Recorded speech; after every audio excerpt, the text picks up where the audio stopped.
Fiquem à vontade, tá? Hoje o tema é assim, como eu falei, né? Essencial para nossa saúde emocional, mental, né? Esse que é um dos primeiros elementos, um dos primeiros instrumentos que a gente aprende, né? Para disfarçar, para compensar, né? As nossas angústias, nossos medos, a nossa baixa autoestima, que é a tentativa de controle.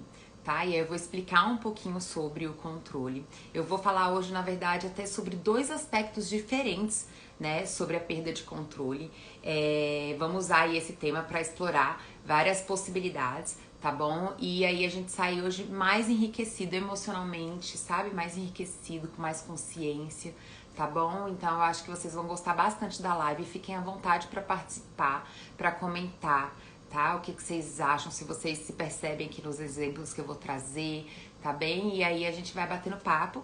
Sempre que possível eu paro, respondo um pouquinho. Às vezes eu não consigo responder, tá, gente? Senão eu perco, às vezes, o fio da meada aqui. Mas quando dá tempo eu paro um pouquinho no final, converso com vocês, tá bom?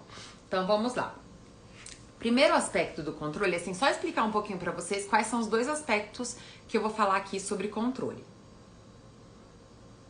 O primeiro, eu vou falar sobre controle, que é esse controle, que é um aspecto da codependência, que é o quê? Que é quando a gente tem uma baixa autoestima, quando a gente fica inseguro na vida, quando a gente tá ali, né, ferido, traumatizado, né, ameaçado, a gente tenta compensar isso na tentativa de controle. Ou seja, a gente tenta controlar o ambiente, a gente tenta se controlar. Então a gente tenta controlar o que a gente fala, pra gente então controlar o que o outro pensa da gente, controlar as relações, os ambientes, entende? Isso fala sobre a nossa insegurança. A gente vai falar sobre isso. E a gente também vai falar sobre a perda de controle circunstancial, né, gente? Ou seja, quando a gente, em algumas situações, simplesmente perde o controle, como por exemplo na pandemia, né? E aí a pandemia é um exemplo meio geral para todo mundo, né? A gente meio que perdeu o controle generalizado. Mas isso é algo que acontece na vida. Independente de uma pandemia, vai acontecer momentos na vida que a gente vai perder o controle. Então, sei lá, perda de um emprego, né? Um divórcio, situações que acontecem que simplesmente as coisas, uma frustração no trabalho, né? Uma coisa que sai do nosso controle. Acontece, né, gente? Então a gente também vai falar dessa perda de controle. Então vamos falar sobre esses dois pontos aí, onde a gente perde, onde a perda de controle pode nos levar para caminhos saudáveis, positivos, como lidar com tudo isso, tá bom? Então nesse primeiro ponto, onde a gente fala sobre o controle de forma destrutiva, ou seja, o controle aqui como uma codependência. Quer dizer o quê? Eu me sinto inseguro comigo. Eu costumo falar, gente, que o controle, ele é inversamente proporcional à autoestima. Quer dizer o quê? Quanto menos autoestima eu tenho, mais eu tenho uma tendência a tentar controlar as coisas. Eles são assim, ó. Aí é muito legal de ver na terapia. Porque aí a pessoa às vezes chega na terapia muito ansiosa, muito angustiada, muito rígida, porque assim, a tentativa de controlar as coisas, né, controlar a nós mesmos, né, controlar os ambientes, controlar as relações, é assim, muito dolorido. É muito dolorido ter essa fantasia. A gente tem que entender que isso vem de uma dor, né? Ninguém escolhe sentir essa dor. É muito pesado fantasiar de que a gente só vai ser amado quando a gente controlar tudo. Que a gente só vai, vamos dizer assim, ser aceito, que a gente só vai ter valor se a gente der conta de tudo, por exemplo, no trabalho. As pessoas pensam às vezes, né? Eu só vou ter valor se eu for centralizador, se eu ocupar todos os espaços, se eu mostrar que eu dou conta de tudo. Gente, isso é muito sofrido. Então, assim, isso não é uma escolha autêntica, isso é reflexo de uma dor. Né? E aí quando a gente vive, né, dessa forma, a pessoa chega às vezes muito ansiosa, muito depressiva, começa a não ver muito sentido na vida, né? Afinal, caramba, se viver é isso, putz, difícil, né? Difícil, complicado, se relacionar é isso. Porque, veja, é tão tenso, é tão difícil, é tão ruim, eu fico tão angustiada e tensa e rígida o tempo todo, que eu começo a perder os benefícios de um vínculo, que eu começo a perder os benefícios e os prazeres de estar vivo. Então, é muito legal ver na terapia como que quando a autoestima vai subindo, a busca de controle vai descendo, né? Então a pessoa começa a parar de focar no externo, no controle do que as pessoas acham, do que as pessoas pensam, do que as pessoas estão fazendo e começa então a cuidar e centralizar e energizar a si mesmo e a sua vida. Que é exatamente o que a gente, né, quando tá adoecido, não faz. Então, o que que acontece? A gente vem num processo de vida, né, aonde dentro desse processo a gente tá se adaptando, a gente tá, né, aprendendo coisas. Dentro desses aprendizados, a gente vai passar por repressões, a gente vai passar por alguns abandonos, agressões, e essas situações vão gerando pra gente um sentimento, né, gente, de que tem alguma coisa de errado comigo, talvez eu não possa confiar tanto em mim, no que vem de mim. Vai ali se estabelecendo um nível de baixa autoestima, né? Isso, gente, vai ser diferente para cada pessoa, dependendo da história de vida de cada pessoa. Mas é natural que a gente, né, a partir desses processos, né, desses impactos familiares e sociais, comece a ficar um pouco desconfiado do nosso valor, da nossa importância, em algum nível. E quando eu falo isso, isso é verdade. Todos nós, em algum nível, vamos ter um abalo da nossa autoestima. Porque, veja, mesmo que a gente tenha uma família funcional, né, o que nem sempre é possível, né, a maioria das famílias são disfuncionais, gente. Infelizmente, a gente tem muito pouca educação emocional. Muito pouco educação emocional, né? É uma coisa ainda que a gente está desenvolvendo, né? Eu acho que, inclusive, assim, a própria rede social vem ajudando nesse processo também, né? De popularizar um pouco mais, né? Saúde mental, terapia, etc. Mas é isso, né? As famílias ainda são muito disfuncionais, mas, para além disso, a gente tem uma sociedade ainda muito disfuncional, que rotula as pessoas. Então, vamos dizer, eu nasci lá uma menina, e aí eu vou pra sociedade, e aí na escola, né, nos parquinhos, com os amigos, eu vou começar a ser rotulada com um monte de coisa. E eu, dentro da minha humanidade, sou tudo. Mas eu tô ouvindo ali daquela sociedade que eu não posso ser isso, que eu não posso sentir aquilo, que eu não posso pensar tal, que eu não posso tal, tal, tal, tal. Então eu começo a ter um olhar sobre mim, talvez eu não seja confiável, talvez eu não tenha tanto valor.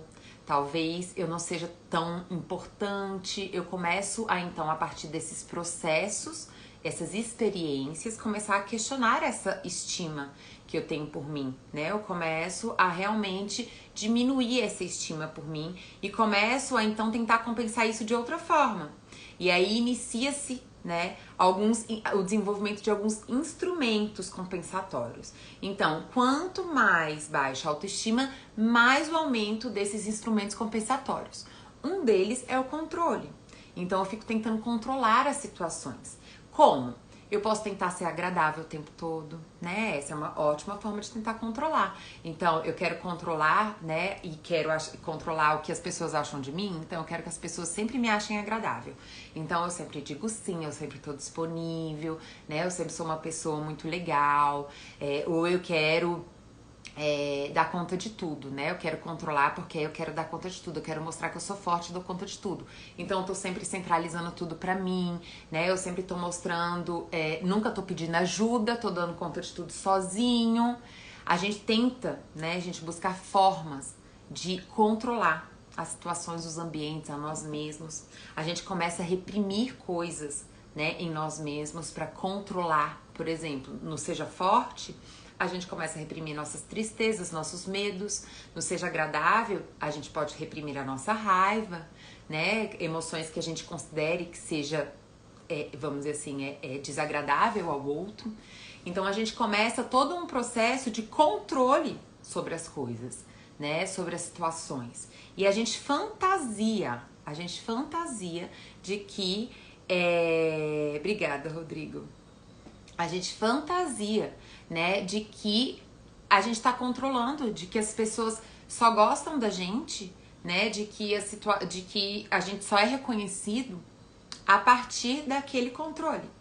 Então a gente tá o tempo todo com medo, né, a gente tá o tempo todo com medo de que as pessoas descubram de que a gente não tem valor, né?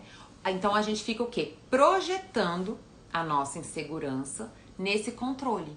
A gente fica projetando a nossa insegurança, compensando nesse controle. E é óbvio, né, gente, que isso é extremamente destrutivo. Por quê? Quando a gente fica focando, né, essa energia nesse controle externo, a gente está abandonando aquilo que a gente verdadeiramente tem poder, que é aqui, que é em nós mesmos. Então a gente fica focando no outro, a gente fica focando em fazer coisas, a gente fica focando em um monte de coisa externa e não foca em nós. Porque no fim das contas, gente, o mundo é diverso, a vida é diversa. Vai ter gente pra te aplaudir, vai ter gente pra te criticar. A vida, ela é diversa. Vão ter coisas boas acontecendo e vão ter coisas ruins acontecendo. Então entenda, não existe o controle. Essa é a verdade. Você já parou pra pensar? Ó, se você é uma pessoa, por exemplo, que gosta de agradar, que tem esse padrão do agrado sempre. Você já parou pra perceber que às vezes você pode agradar e ainda assim tem gente que não vai ter amor pra te dar? Porque isso não tem a ver com você, tem a ver com a pessoa. Ela não tem amor. Ponto final. Você não tem poder e controle sobre ela.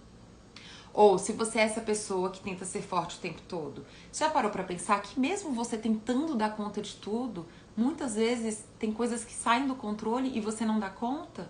Porque isso é uma fantasia. E o preço disso é a sua vida. E o preço disso é a sua saúde mental. E enquanto você fica tentando fazer isso, né, você tá se abandonando. Você tá se abandonando, você tá gastando a sua energia e o seu tempo em coisas que de verdade não vão te trazer resultado real. Então o que a gente precisa olhar? A gente precisa parar de tentar controlar o externo. Se verdadeiramente, né, gente, você tem uma relação, por exemplo, que a pessoa só fica com você porque você é útil, né, porque você é útil, vamos dizer assim, porque você tá ali servindo essa pessoa, porque você tá ali o tempo todo sendo agradável a essa pessoa, essa é uma relação que não existe. Porque relação é o quê? Troca. É dar e receber. Então isso não é uma relação. Isso é um dar. É uma doação. É uma exploração, na verdade, né? Então isso não é uma relação.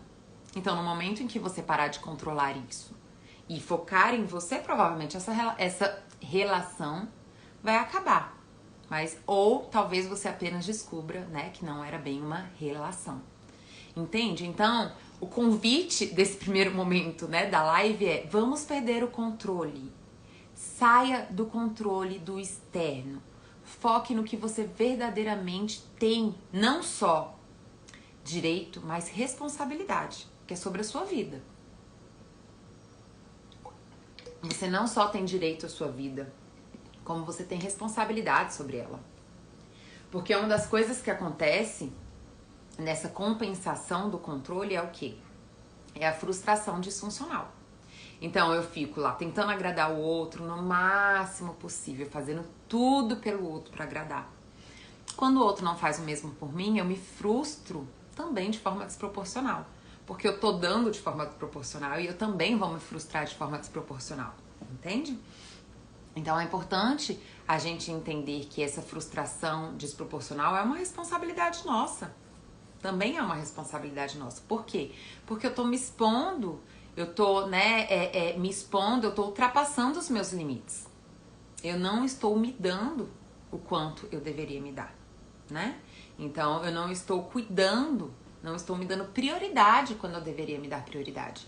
Então, eu ultrapasso os meus limites, não me dou prioridade, muito pelo contrário, me abandono em nome do outro me amar, né? Ensino pro outro o tempo todo que ele é mais importante ou que ela é mais importante, porque eu tô o tempo todo servindo, eu tô o tempo todo agradando.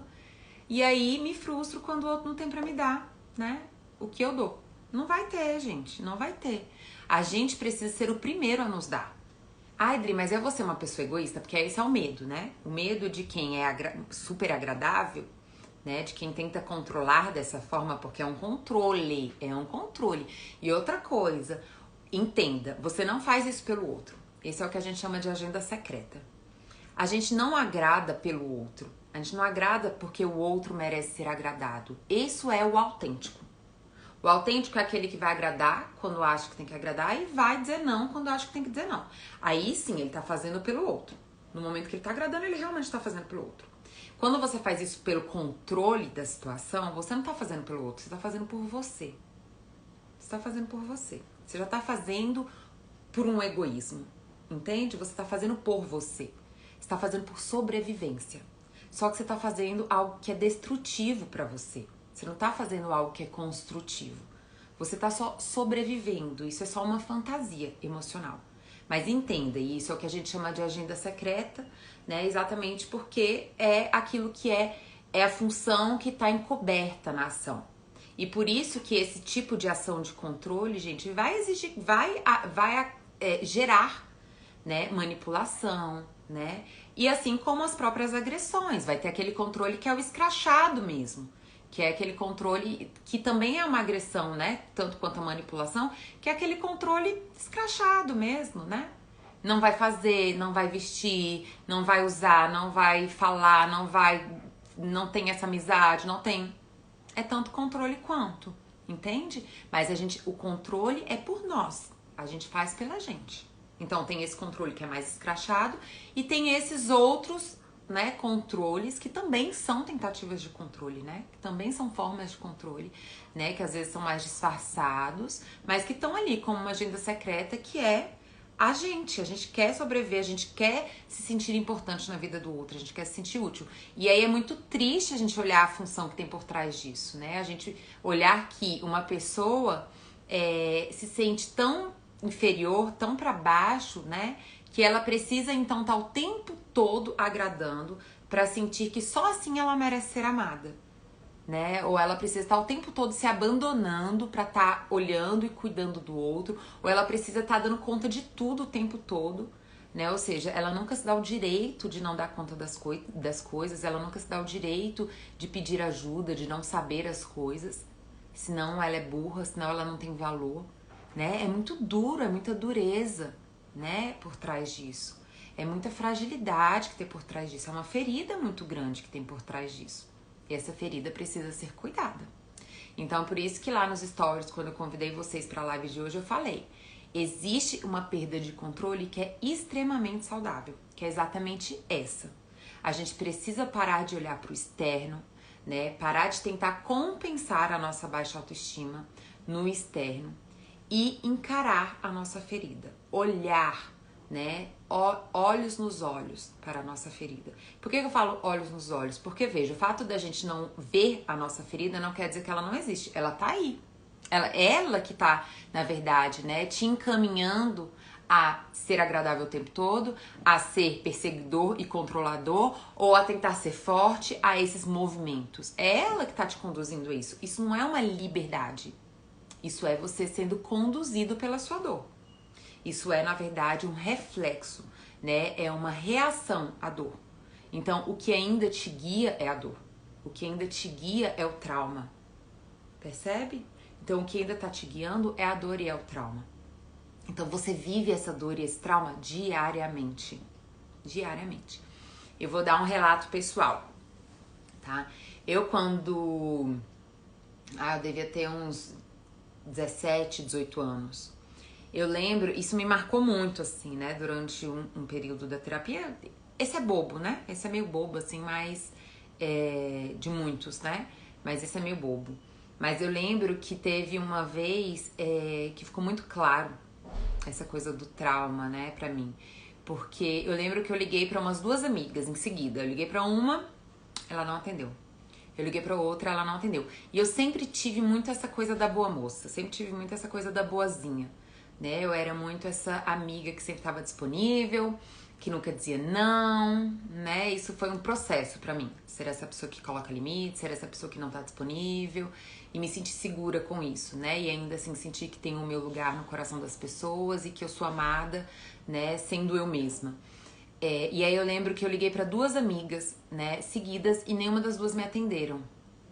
E aí imediatamente me veio um sentimento e uma voz na minha cabeça assim, ó: elas não gostam de mim, ou elas estão falando de mim, elas não querem falar comigo, né? Então imediatamente veio a minha dor do abandono, a minha dor da rejeição, né, que é a minha dor, que se eu não resolvesse, ia continuar me guiando na vida.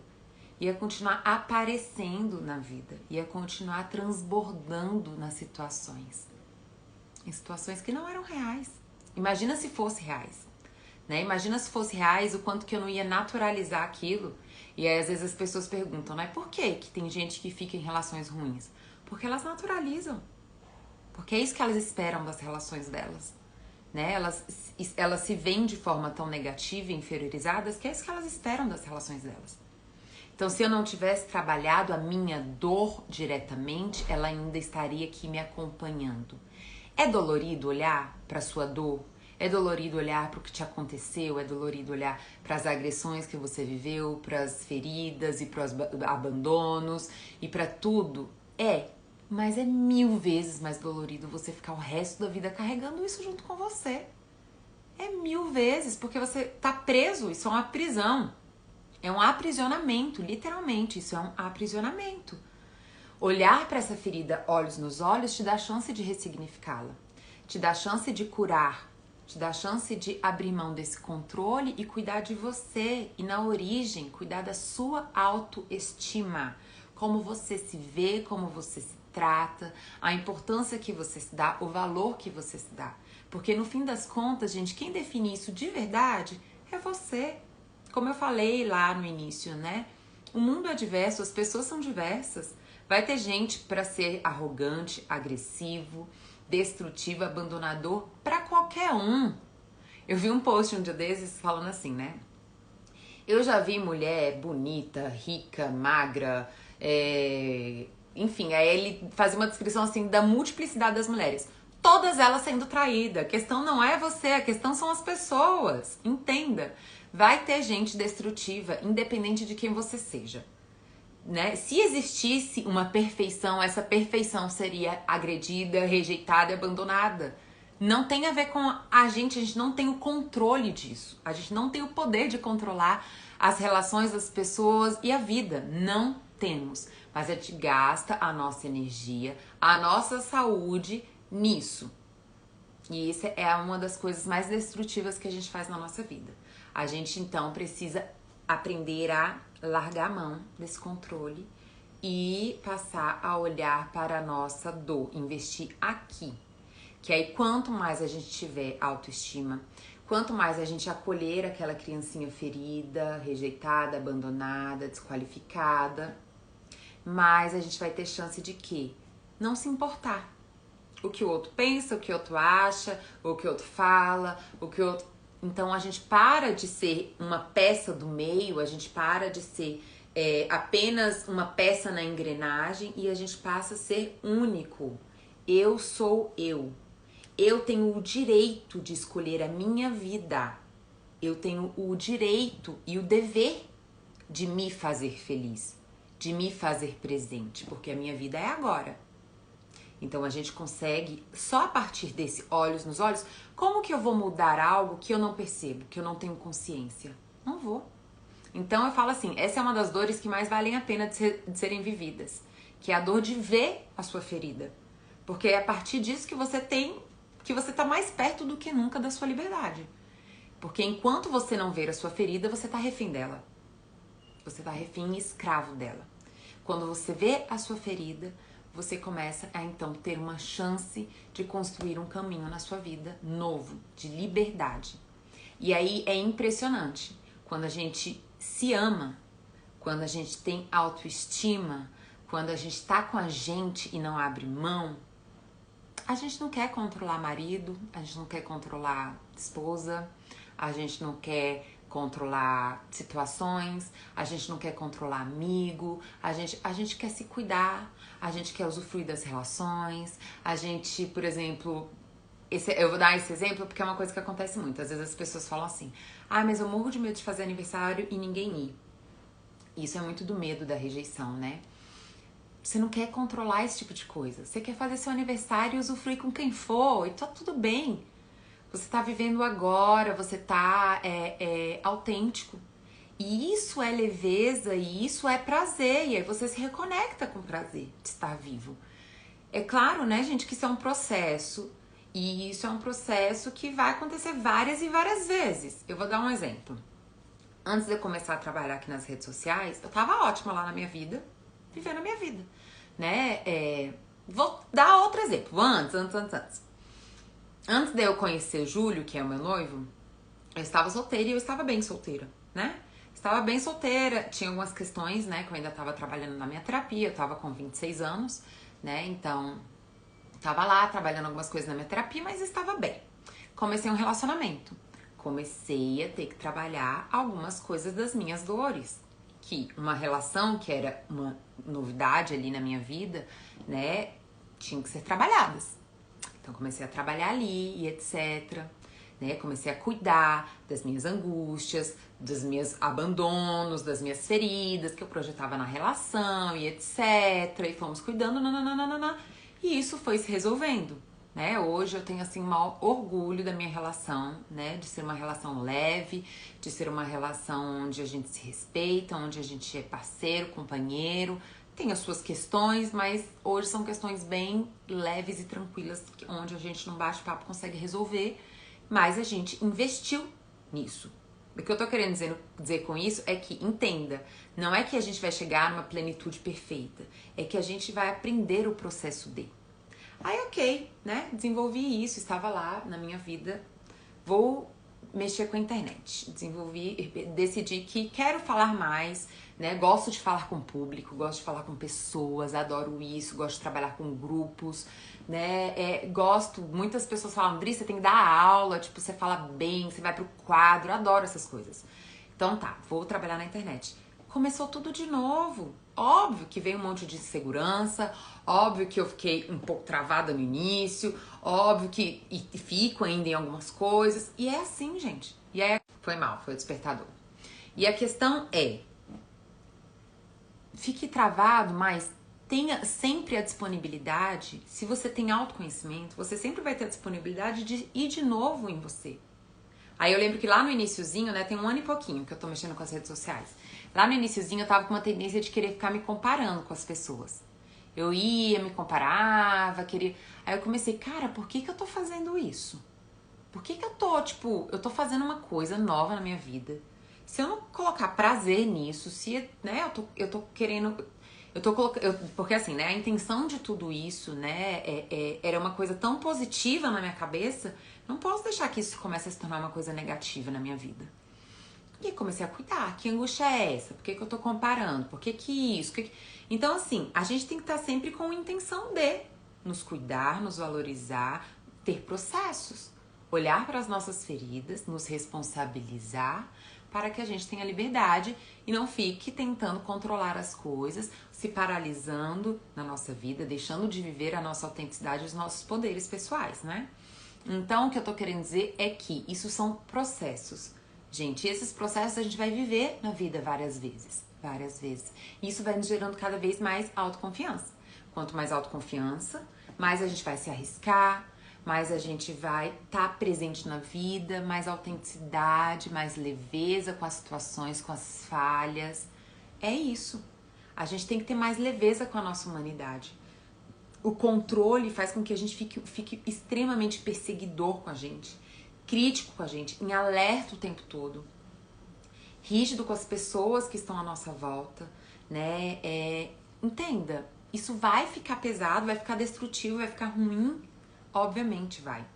E aí é impressionante porque assim, a gente, como o que rege a gente nesse controle é uma neurose, é como eu falei lá sobre o negócio do telefonema, né? A gente fica vendo coisa onde não existe, né? Então eu quero ver, gente, a rejeição e o abandono, eu vou ver num simples ato de alguém não atender o telefone, que é uma coisa comum.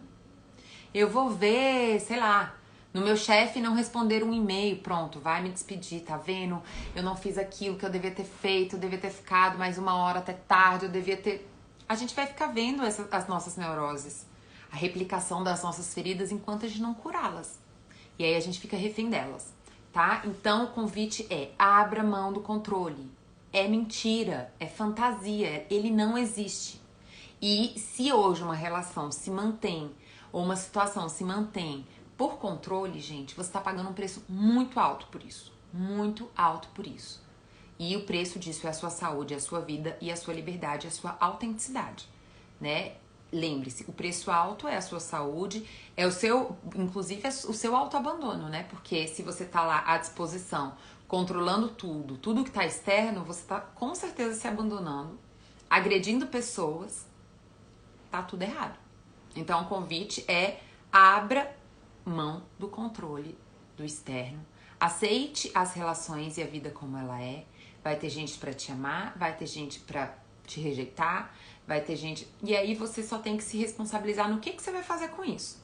As pessoas que estão disponíveis para serem empáticas e amorosas com você, acolha, coloquem essas pessoas na sua vida. As pessoas que forem agressivas, abandonadoras, se distancie, né? E assim, né? E aí você só vai se responsabilizar o que fazer com isso. Mas invista aqui que aí você vai estar mais preparado para lidar com tudo isso, tá bom? Então, esse é o primeiro ponto, que já nos leva para o segundo ponto, tá? Deixa eu só beber uma aguinha aqui. Estão gostando da live? Vão me dando um feedback aí. O que vocês estão achando do tema? Gostaram do convite de percam o controle? É um convite diferente, né? Percam o controle! Saiam do controle! Vão cuidar de vocês! Minhas emoções... Desde o começo da pandemia até agora. Estou aprendendo mais com suas lives. Se não tivesse assim... Ah, que bom que você está aprendendo. Edu, querido! Que saudade! Que bom, Joselita, que você está gostando. Beatriz, que coisa boa, gente. É tão bom ter o feedback de vocês. Saber que eu tô... Opa, tava apertando aqui sem querer. Ajudando vocês. Então tá bem, depois eu subo aqui mais um pouquinho, dou uma lidinha ali no que vocês estão mandando. Deixa eu beber uma aguinha pra gente continuar a nossa live. E aí, gente, isso vai pro segundo ponto da live, né? Que é como lidar com situações que fogem do nosso poder, do nosso controle. Que isso vai acontecer, né? No dia a dia. Na nossa vida, isso vai acontecer. Aí entra uma coisa, né, que eu sempre falo. E que infelizmente é algo que acontece muito pouco. Que é, a gente tem, né, ainda... Na verdade, assim, a gente ainda tá muito distante disso. E essa, na verdade, é uma das minhas grandes buscas, né? Uma das minhas grandes, talvez, alucinações. No dia que eu conquistar isso, eu vou ser uma pessoa muito feliz. Que é de trazer a necessidade, de fato, né, das pessoas, de entender... a necessidade e a importância da saúde emocional e mental para a vida, de uma forma geral. Por quê? Geralmente as pessoas entendem que elas precisam buscar a terapia e, por exemplo, eu recebo muito essa pergunta, né? Quando buscar a terapia? Quando buscar um psiquiatra? Quando, né? Em qual momento? Eu tô sentindo isso e isso. Já deveria ter buscado uma terapia? As pessoas têm muito ainda essa mentalidade, né? De que a terapia é uma busca para a doença. E aí, quando a gente começa a entender de que, na verdade, lidar com a vida, né, entender que a vida, ela é diversa e de que as coisas na vida vão acontecer e que saúde, né, gente, é a gente saber lidar com a gente mesmo, ou seja, saber lidar com a nossa humanidade, que vai ser potente e falha. Essa é a nossa diversidade, a gente é potente pra caramba, ao mesmo tempo que a gente também é falho. É isso daí que a gente tem que lidar. Ou seja, ao mesmo tempo que a gente tem que saber reconhecer as nossas potências, qualificar, né, a nossa potência, as nossas capacidades, né, as nossas conquistas, a gente também tem que saber se responsabilizar, né, compreender e acolher as nossas falhas, nossos erros, as nossas destrutividades, porque nós somos tudo isso aí, né? Assim também é a vida. A gente vai ter conquista, vai acontecer coisas boas, alegrias, mas também vai ter perdas, também vão ter frustrações, vão ter também situações difíceis.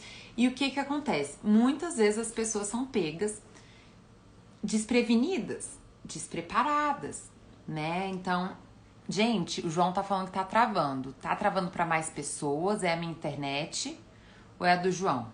Respondam aí. Porque se for minha internet, eu mudo aqui a internet.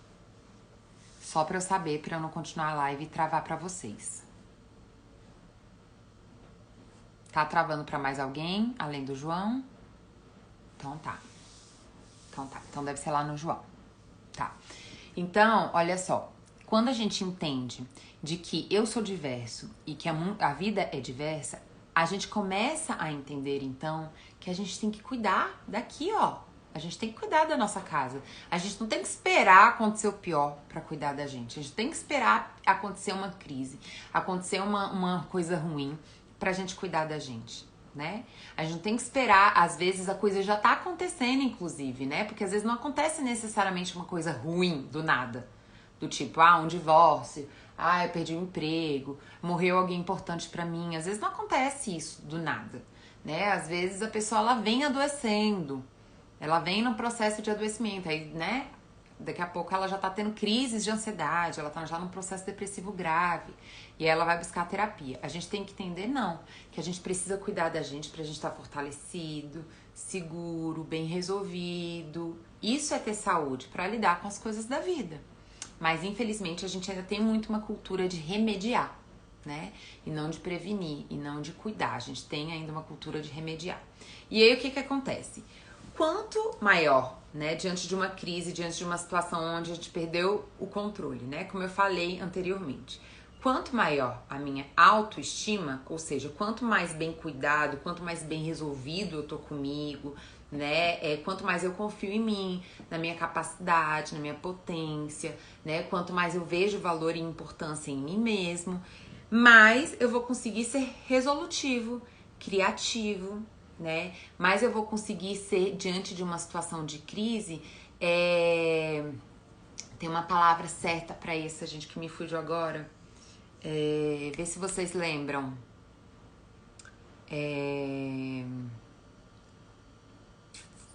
Que é quando a gente consegue lidar de uma forma melhor numa situação ruim. Quem é que lembra aí da palavra? Me fugiu totalmente, gente, a palavra. Enfim, daqui a pouco vem. Que agora fugiu mesmo. Tem jeito. Mas enfim, quanto mais autoestima, quanto mais bem resolvido você estiver com você, numa situação de crise, melhor você vai conseguir lidar. Resiliência, sabia que alguém ia lembrar. Mais resiliente você tá. Ou seja, uma pedra no caminho é apenas uma pedra no caminho. Não é um muro que vai te paralisar. Ou quanto menos autoestima. Porque aí acontece o seguinte, as pessoas acham o seguinte, às vezes as pessoas falam assim: eu me divorciei e eu entrei numa depressão profunda. Às vezes essa é a demanda inicial da terapia. Vou explicar isso pra vocês. Dri, olha só, eu me divorciei e eu entrei numa depressão profunda. Esse é o raciocínio da pessoa. O que a pessoa vai precisar entender? Que ela não entrou numa depressão profunda por causa do divórcio. Porque a gente precisa entender que nenhuma circunstância na vida deveria ter um impacto tão grave como tirar o sentido da nossa vida. Nenhuma circunstância da vida deveria ter um impacto tão forte como nos deixar inseguro no nível de ter, por exemplo, uma crise de ansiedade. Na verdade, esse adoecimento, ele já é algo anterior. Aquela situação, ela só deu um start. Então, quando a gente já tá com uma baixa autoestima, quando a gente já tá sem cuidados, quando a gente já tá neurótico, quando a gente já tá ali, né, com as nossas feridas latentes, a crise, a situação de crise, ela só, como é que eu posso dizer assim, taca fogo nessas neuroses. Aquilo ali, pum, explode. Entende? Então, aí a gente entra no adoecimento. Mas a gente faz esse link. A gente acha que é por causa daquela situação. A gente acha que foi a perda de alguém. A gente acha que foi aquela frustração. A gente acha que foi aquela situação que gerou o adoecimento. E não é. Não é. Vocês entendem? Não é aquela situação que gerou. Na verdade, o que gerou aquilo ali é, na verdade, uma autoimagem que já vem há muito tempo sendo abandonada, que é distorcida, que se sente insegura, inferior, fragilizada, entende? E que é aquela situação explode.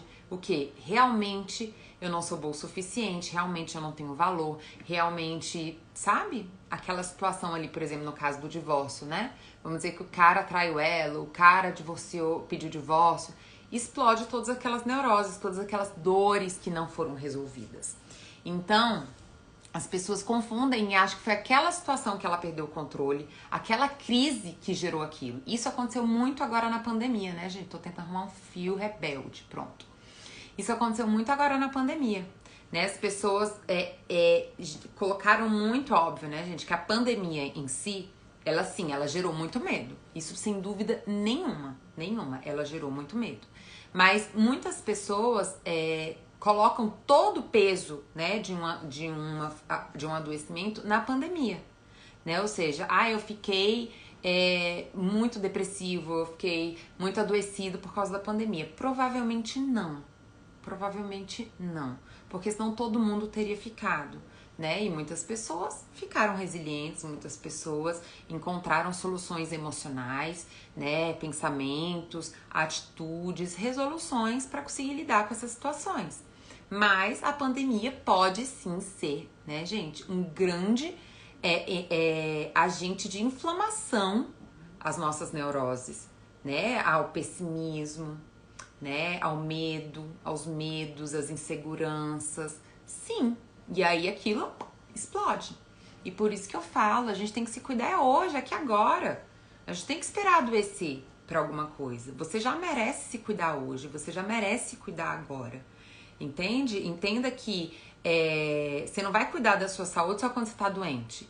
Você não vai se alimentar bem? Todo mundo já não sabe que a gente tem que se alimentar bem, que a gente tem que fazer exercício. Ou a gente só vai fazer isso quando a gente tá, sei lá, com diabetes. Ou a gente só vai fazer isso quando a gente já tá com uma doença, quando a gente já tá com gordura no fígado, quando a gente tá... Tem muita gente que faz isso também, né? Mas é isso, a gente não deveria fazer isso. É a mesma coisa com a nossa saúde emocional e mental. E a questão é que, diante das crises, acontece uma coisa, assim, uma situação, uma circunstância muito própria da crise, que não acontece em outros momentos da vida, que a gente é obrigada a sair da nossa zona de conforto, essa é a verdade. Às vezes as pessoas, nesse exemplo do divórcio, por exemplo, às vezes as pessoas já estão naquela relação ali que não tá boa há um tempo. Por quê? Porque ela não tem coragem de sair, ela não tem... Porque pra sair daquela relação, ela tem que olhar pra ela tem que trabalhar ela mesma, né? Ela tem que se responsabilizar pela vida dela, ela tem que se movimentar. E aí, às vezes, a pessoa não tava afim. E aí a crise vai lá e faz assim, ó, na vida da pessoa. Sabe? Dá um giro de 180 na vida da pessoa. E a pessoa, oi, e agora? O que eu tenho que fazer? Pra onde eu vou? Onde eu tô? Pra onde vou? Né? Daquele... Então, isso é uma coisa muito específica da crise, né? A crise, ela traz aquele movimento na vida que, às vezes, se a gente tá ali muito assim, né? Tá tudo do jeitinho que tinha que tá, não tá bom, né? Mas tá aqui, tá assim, né? A gente fica ali, às vezes, negando uma percepção, rejeitando uma emoção para não ter que mexer nas coisas. A gente fica ali, né, travadinho, paradinho, na zona de conforto, mesmo sendo destrutivo, porque a gente não tá querendo mexer muito nas coisas. E aí, às vezes, a crise dá uns tapas no meio da nossa fuça e a gente acorda. Então, essa é uma coisa muito específica da crise. E aí, a crise, ela abre muitas portas. E aí, duas coisas podem acontecer numa crise. Ou a gente pode se afundar de vez, né? Nutrir todas as nossas neuroses, né? Nutrir todas essas feridas, reforçar todas elas e se destruir, né? Ou a gente pode abrir todas essas portas e experimentar a vida de outras formas. Então, às vezes as pessoas podem chegar, por exemplo, com essa demanda na terapia, né? Adoeci por causa de um divórcio e descobri um monte de coisa.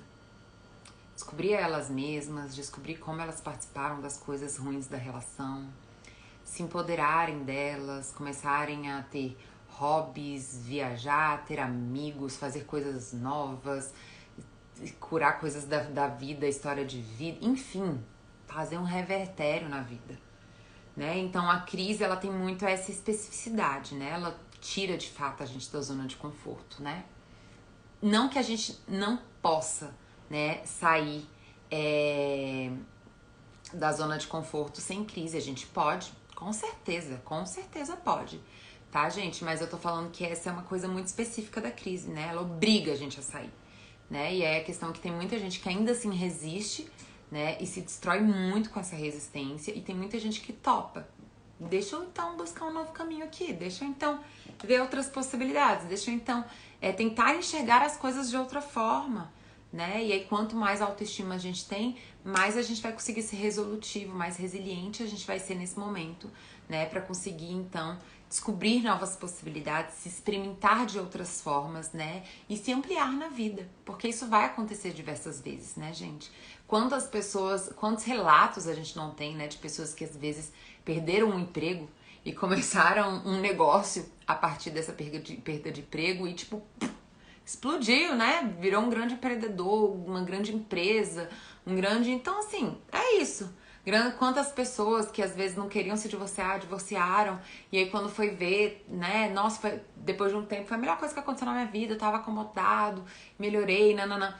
Enfim, então, assim, às vezes vai doer, né? As situações podem sair do nosso controle, é dolorido sair da nossa zona de conforto, mas a gente pode sim se movimentar para algo construtivo. Não é fácil, não é mesmo fácil, né? Entenda, e é uma coisa que a gente mistura muito. A gente acha que dor é ser destrutivo. Não, gente, dor faz parte da vida. Vai ter momentos na vida que vai doer. Isso faz parte. É bom? Não, não é bom.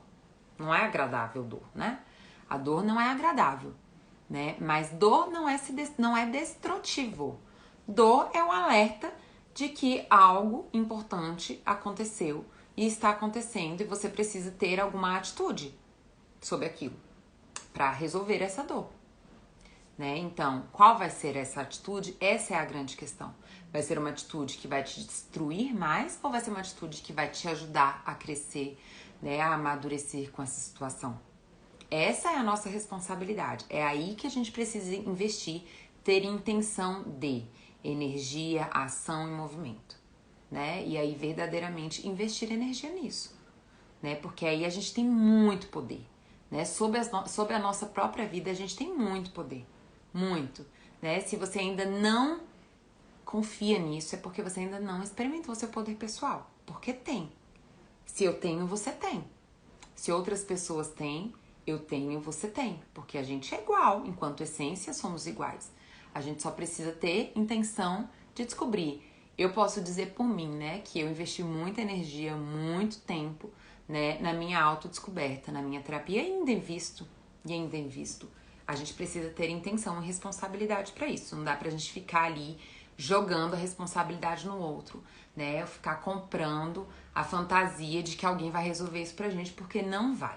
Aí a gente volta lá pra aquela cilada do início da live que eu tava trazendo hoje, né? Que é a fantasia de que eu posso ficar tentando controlar o ambiente externo, que isso vai resolver aqui a nossa dor interna, e a gente já sabe que isso não vai, tá bom?